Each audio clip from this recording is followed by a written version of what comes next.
At home, who is a at home, who is the person who gives a lot of instructions? It's a mother, and sometimes even the father too. But why do they give their children a lot of instructions? It is only to perfect them and to make them a responsible and respectable person in the society. But what will happen if the do's and don'ts are too many? How will children react to it? So, here we are going to see a poem named Amanda, written by Robin Klein. But before we go into the poem, let us see something about the poetess Robin Klein.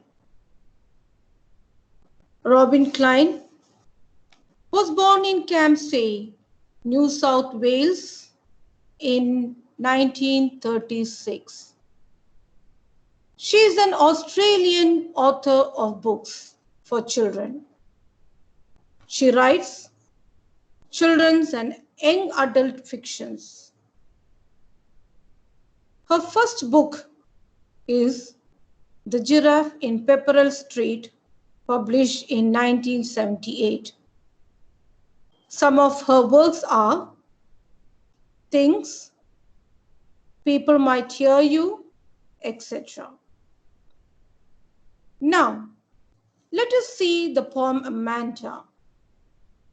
In this poem, the poetess has expressed the view of a teenage girl, Amanda, who is constantly pointed out by her mother for making mistakes. Mistakes which Amanda considers so as not a part of the code of good conduct laid out by the society in which we live. Now, let us see the poem Amanda.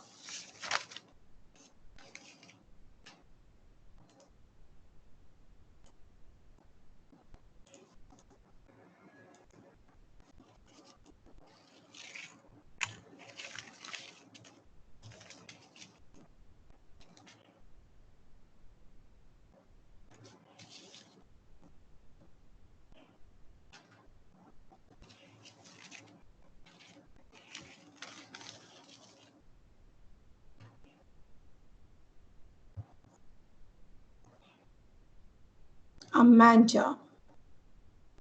Don't bite your nails, Amanda. Don't hunch your shoulders, Amanda. Stop that slouching and sit up straight, Amanda. When her mother gives her a set of instructions, she drifts into an imaginary world.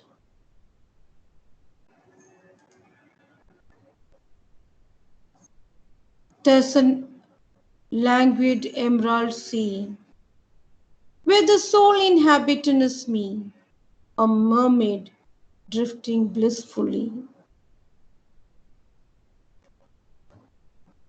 When we look at this stanza is given within bracket. That shows this is what you call as a interlude. The imagination of Amanda is given within the bracket.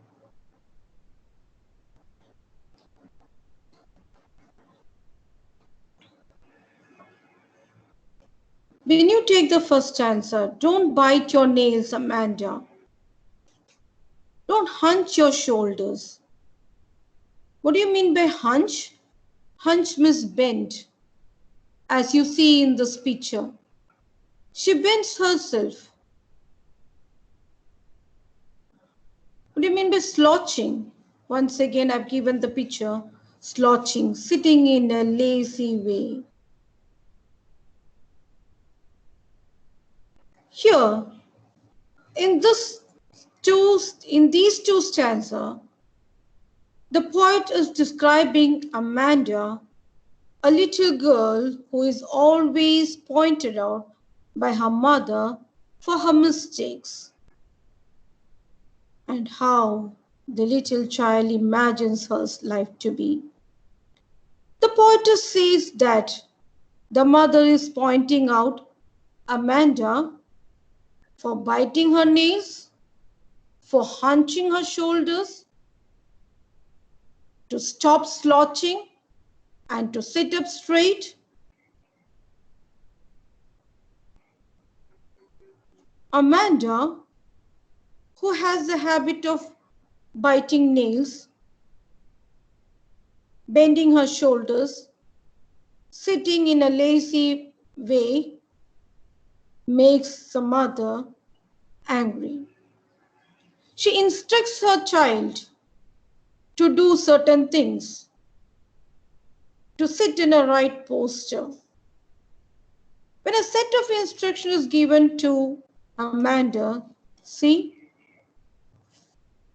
how she imagines herself at this point of time when she is being scolded by her mother. She imagines herself to be in a deep green sea. She says that she wants to be the only resident of this beautiful green sea. She imagines herself like a mermaid, as I have shown you in the slide, the picture of a mermaid. She imagines herself like a mermaid who is alone there and leads her life in a very relaxing way. She says that she wants to be carried away by the current of water and feel the relaxing environment there. What do you mean by languid? Languid means relaxed. What do you mean by soul inhabitant? Meaning being all alone, only resident of that large green sea. What do you mean by drifting? Drifting means carried slowly by the water. Blissfully means happily. So she wants to be carried away by the current, happily enjoying the relaxed environment in the green sea. Now, we move on to the next stanza.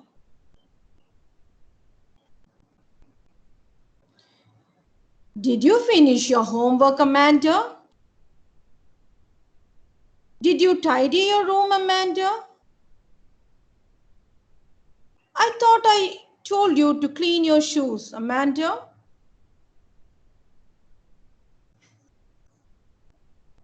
Again, Amanda goes into a dreamland.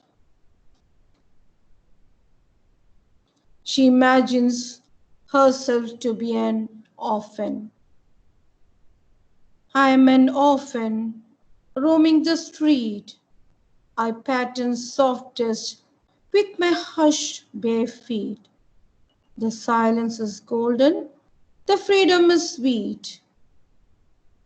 Here, in these two stanzas, the poet says that Amanda's mother is questioning her whether she has done her homework or not, whether she has cleaned her room or not, whether she has cleaned her shoes. So here we can see that the mother is constantly asking her question one after the other regarding her homework, regarding cleaning up the room, regarding cleaning her shoes. But we can see that Amanda is not listening to the questions asked by her mother. Instead, she goes into an imaginary world. She imagines herself to be an orphan who is roaming in the street. She imagines if she would have been without parents, she would have walked freely in the streets. She would have drawn designs on the soft dust with her uncovered feet, with her bare feet. So we can see that she just thinks the opposite to her mother. Her mother wants her to keep everything neat and clean. But Amanda wants to play in the dust. She wants to make pattern in the dust. Moreover, she is so fed up with these instructions given by her mother that she says silence is golden and freedom is sweet. Silence is golden, which she means that silence is very crucial and precious. She says that freedom is sweet, which she means to say that she feels free when her mother is not with her. See, now let's look at the next stanza. Don't eat the chocolate, Amanda. Remember your acne, Amanda? Will you please look at me when I'm speaking to you, Amanda? She drifts into an imaginary world and she thinks herself to be Rapunzel. She says, I'm Rapunzel. I have not a care. Life in a tower is tranquil and rare. I will certainly never let down my bright hair.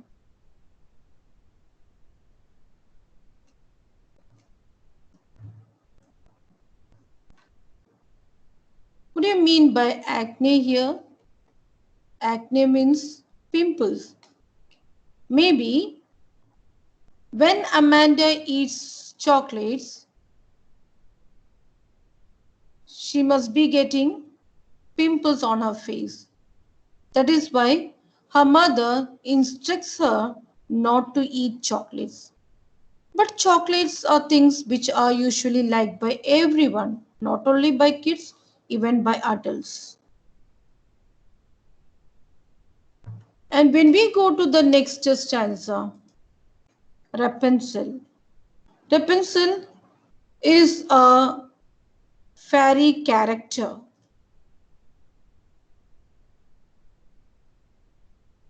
Tower in is life in a tower is tranquil. What do you mean by tranquil? Tranquil means calm, quiet.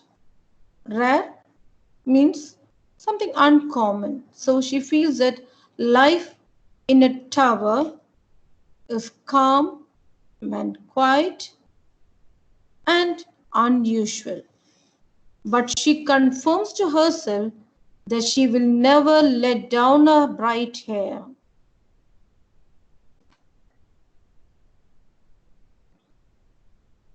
The story of Rapunzel is Rapunzel was the daughter of a king and princess. She was captured in a tower by a witch. The witch used to climb the tower with the help of a long hair of Rapunzel that were let down by her through the window, as you see in this slide. So now Amanda wants to be Rapunzel because she feels that life in the tower will be peaceful and unusual. She thinks she will be totally free and she can live a peaceful life in the tower. And that is why she says she will never let down her hair to anyone so that nobody could come to the tower to be with her. She wants to enjoy life or she wants to enjoy her freedom all alone. She thinks so because she's totally fed up with the instructions given by her mother. And when we go to the last stanza of this poem, stop the sulking at once, Amanda. You're always so moody, Amanda. Anyone would think that I nagged at you, Amanda. Amanda's mother now wants her for behaving in a very odd manner. She asks her to stop being in a bad mood and she blames herself for her to be in a bad mood. She also scolds Amanda by saying that her behavior will make people think that Amanda was constantly being questioned or being instructed or being harassed by her mother. So here we can say that though Amanda is always pointed out by her mother on every small things, but she doesn't react to it. She knows that if she reacts to her mother's instructions and questions, she would once again be scolded.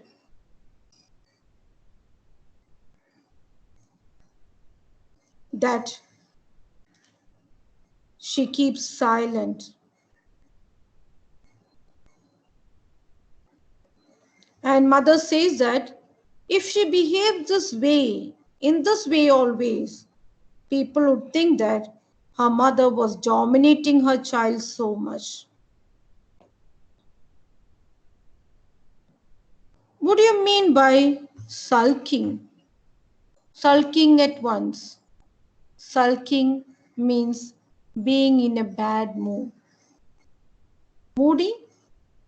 Moody means being unstable.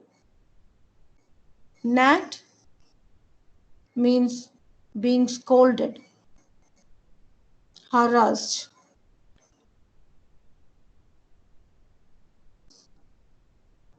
So, from this poem, what do we understand? We understand that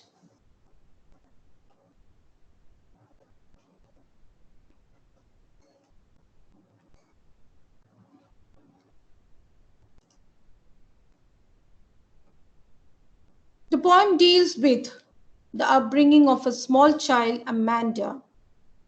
It highlights the struggle faced by the child. Poetess Robin Klein makes an important point that a child should never be denied freedom, though it is parents who are responsible for proper upbringing of their child, but that should not make a child feel trapped, a child feel harassed. With this, and before we end the poem, let us see the poetic devices the poetess has used in her poem Amanda. One of the devices is metaphor. She has used metaphor in this poem. It's a figure of speech in which a word or phrases is applied to an object or action to which it is not literally applicable. In this poem, Amanda imagines herself as a mermaid and Rapunzel. The next poetic device is repetition. It's a literary device in which a word or phrase is repeated 2 or more times. In the poem, words like Amanda, don't eat, don't, etc. are repeated again and again for poetic device. See? So the poetess has used repetition. Another poetic device is alliteration. Alliteration is the occurrence of a same letter or sound at the beginning of adjacent or closely connected words. Like example in the poem, stop that slouching. Stop that slouching.